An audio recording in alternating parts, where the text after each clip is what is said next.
এই সময়ত ৰাইজক সেৱা কৰিবলৈ ওলাই অহা সাফাই কৰ্মীসকলক সম্বৰ্ধনা ভেৰগাঁও মহকুমাধিপতিৰ।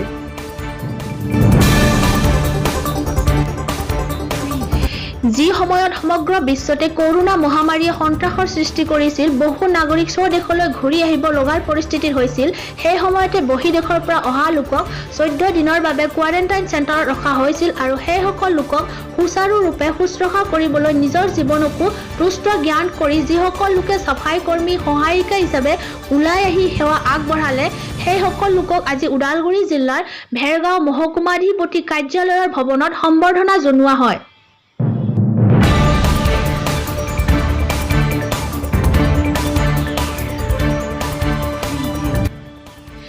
আজি ভেৰগাঁও মহকুমাধিপতি গোকুল চন্দ্ৰ ব্ৰহ্মৰ উপস্থিতিত 30 জন সাফাই কৰ্মী আৰু সহায়িকাক মানপত্ৰ আৰু ফুলাম গামোচাৰে সম্বৰ্ধনা জনোৱা হয়। উক্ত অনুষ্ঠানখনত সমাজসেৱক তথা কবি ফটিক নন্দন ৰাভাই অনুভৱ ব্যক্ত কৰে আৰু উপস্থিত থাকে BPM ৰাজদীপ মুছাহাৰী আৰু অৰ্চনা চহৰীয়াই।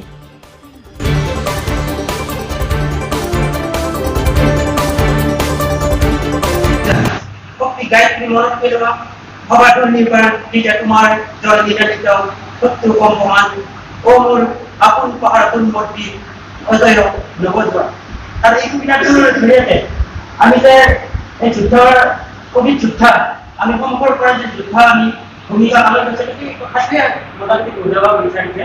পাছদিনা আমি শ্ৰদ্ধাৰ সকলোকে আমি সমকৰ আগলৈ বহা সকলোকে শ্ৰদ্ধা জনাই আমাৰ সমাজ